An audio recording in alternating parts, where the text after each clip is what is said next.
Well, let me take a slightly different approach. I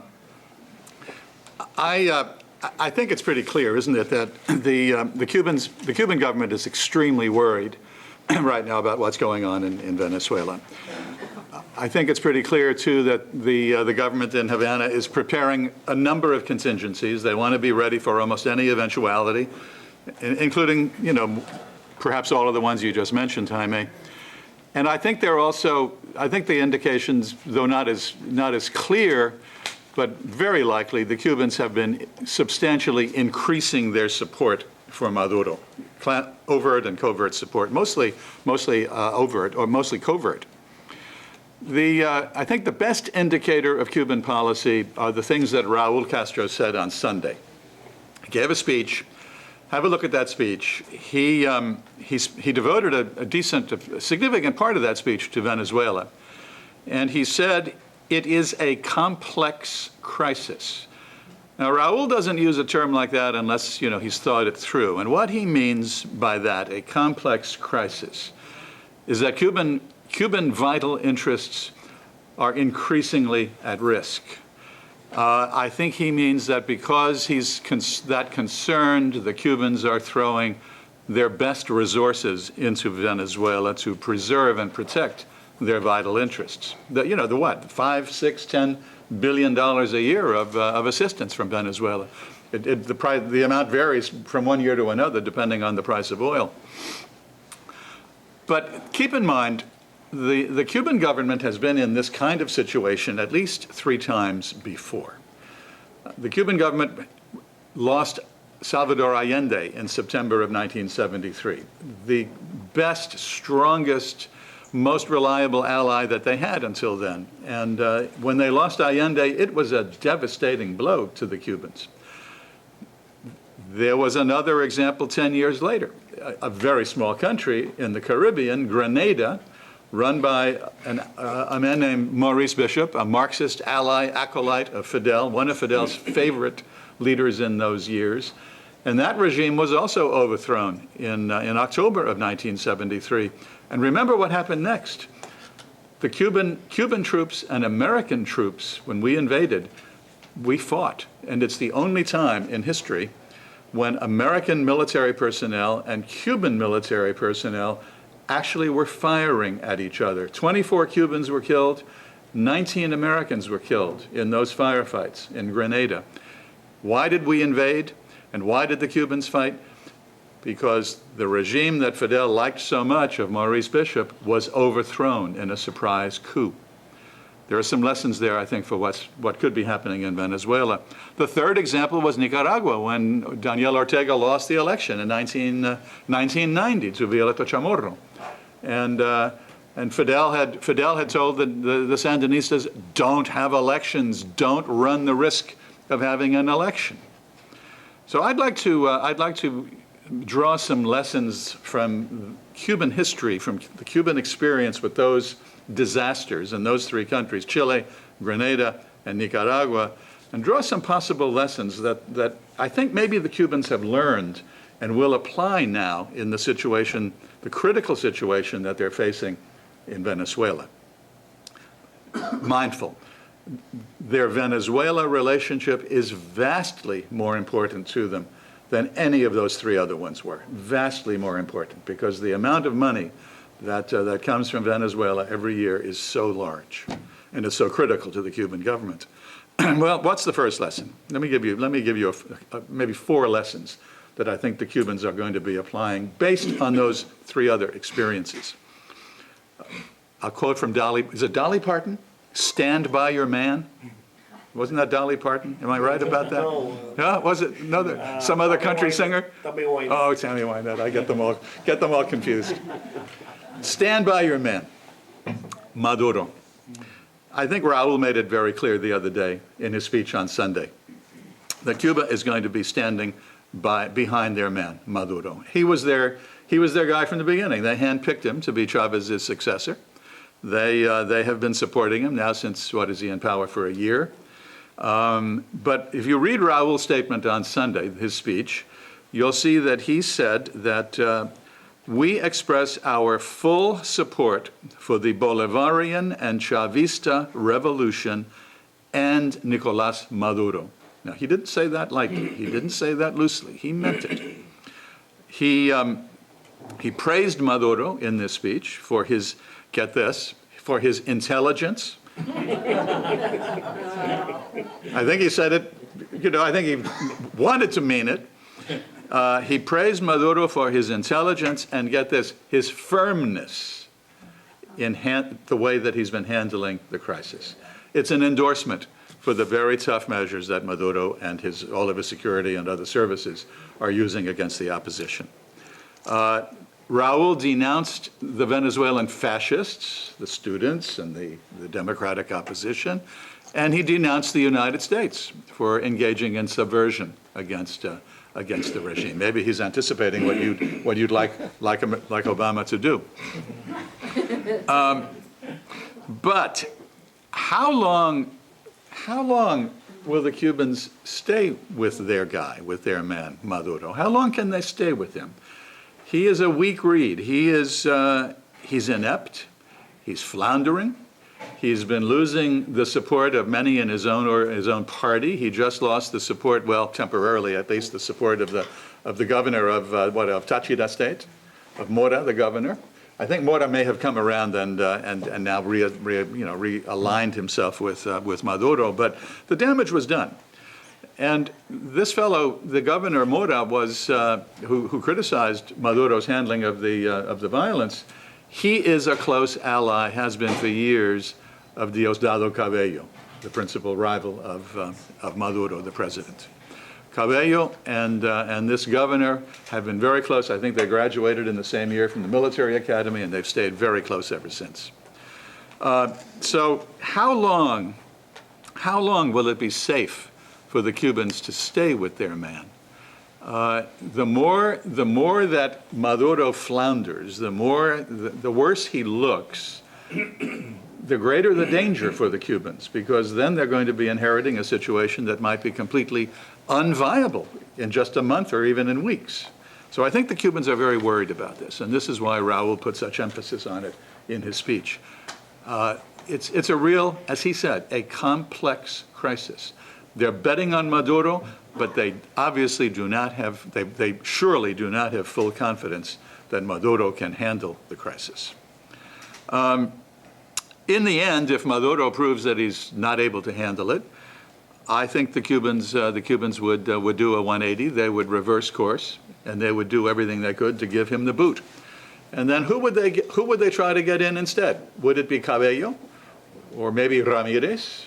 There are only a few other choices, and I'm not sure what the constitutional modalities would be if they try to get rid of Maduro in some kind of constitutional or semi-constitutional fashion. So that, I think, is the first lesson. They're going to stand by their man because they think he's the best bet right now. But they're not at all sure that he's still going to be the best bet a week or 2 weeks from today, and then it could entirely change. There's a second lesson, I think, from their experiences in Nicaragua, Grenada, and Chile years ago, and that is reinforce your man. So in the meantime, as long as they're standing by their man, I think they're going to do just about everything that they can to reinforce him. And I agree with Jaime. I think that probably there's been an infusion of MININT special troops, the Tropas Especiales, from the Ministry of Interior.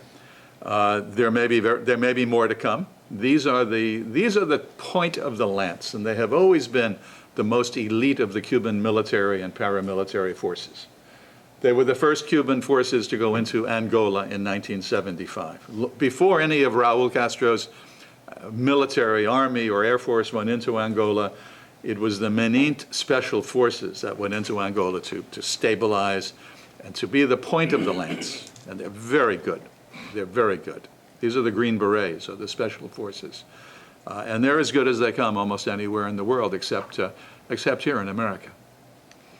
The Cuban Tropas Especiales, I expect, will masquerade themselves as Venezuelans. It shouldn't be that hard for them to do it.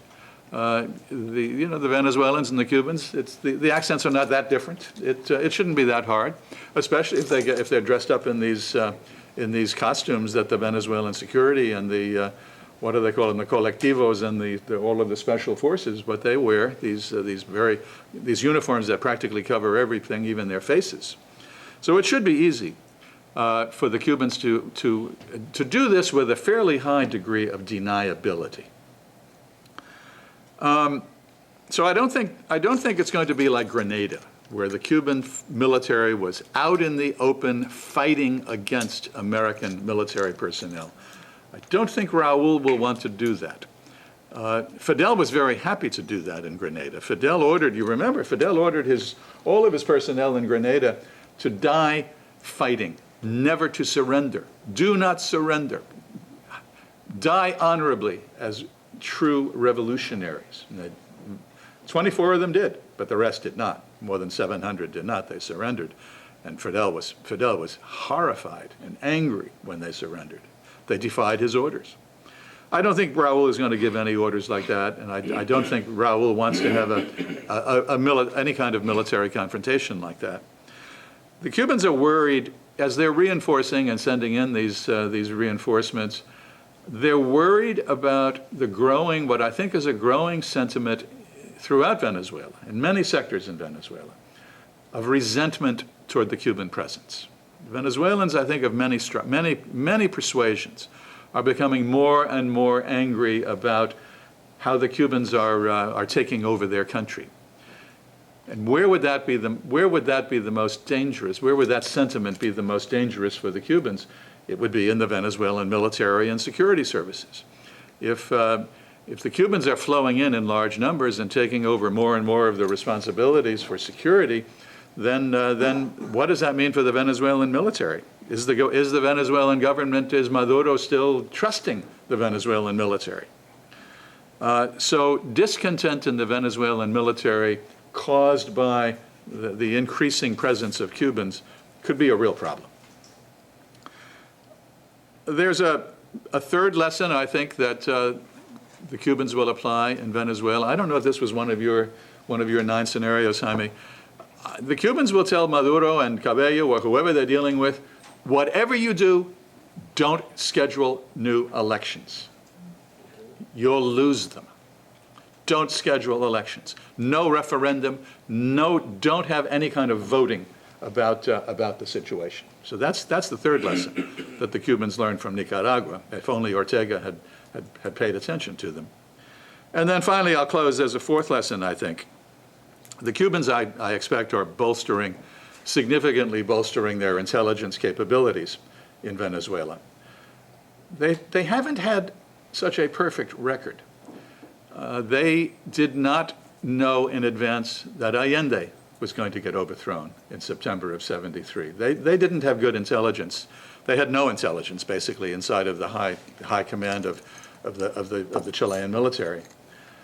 The Cubans did not have intelligence prior to the coup in Grenada in 1973, when Austin and Cord overthrew Maurice Bishop, who was the favorite of Fidel. Fidel has said on the record several times that was probably the worst intelligence failure in the history of communist Cuban intelligence, that they did not know that the coup against Bishop was going to occur. They found out when Bishop found out, when it was too late. I was talking to one of my colleagues today. The Cubans, probably Cuban intelligence, apparently did not have advance word of the coup against Chavez. When was it? It was in February, I think, of 2002, wasn't it? Mm-hmm. When Chavez was actually overthrown for a day or for 48 hours, and then he got back. The Cubans, I don't think, knew about that. I think Cuban intelligence did not know about it. Cuban intelligence is really good, really good. You know, you've heard me talk about this. I've written about it, too. But they're not perfect. No intelligence agency is. They've made mistakes. And I think they're worried about that right now in Venezuela. Venezuela is a big country. I don't think they have intelligence tentacles that reach out in all the places where they would like to be getting critical information. What if there were, for example, a group of young lieutenant colonels nationalistic lieutenant colonels, unknown basically to the Cubans or to the Americans in the Venezuelan army, and they decided that they were just fed up with giving their country over to the Cubans and giving their country over to Maduro and Cabello and to the Bolivarians, and they decided to make a coup, to do what Chavez did in 1992, a coup by some lieutenant colonels. The Cubans are probably not going to know about it in advance, and they're worried about that. They need better intelligence capabilities, but time is short. They don't have too much time to get the kind of capabilities that they need. So I don't think their capabilities in intelligence are as good as they need. And finally, what if there were a coup by a group of young lieutenant colonels, reminiscent of the one in '92 against Carlos Andrés Pérez? What if it succeeded for a day? Remember what happened in 2002? Remember how that coup was reversed? It was Fidel Castro who got on the phone with Venezuelan generals and Venezuelan colonels, and he was on the phone practically all night when Chavez was being detained at a military base. And Fidel Castro called those generals and those colonels, and he talked them all into restoring Chavez. And that's, of course, what happened. Now, I don't think Raul Castro would have the same capability to do that if there were a repeat by a different group of lieutenant colonels or majors or whoever, some military group who decided that they had to take the situation into their own hands, evict the Cubans, and evict this Bolivarian disaster, and start over again. Thank you very much. Thank you.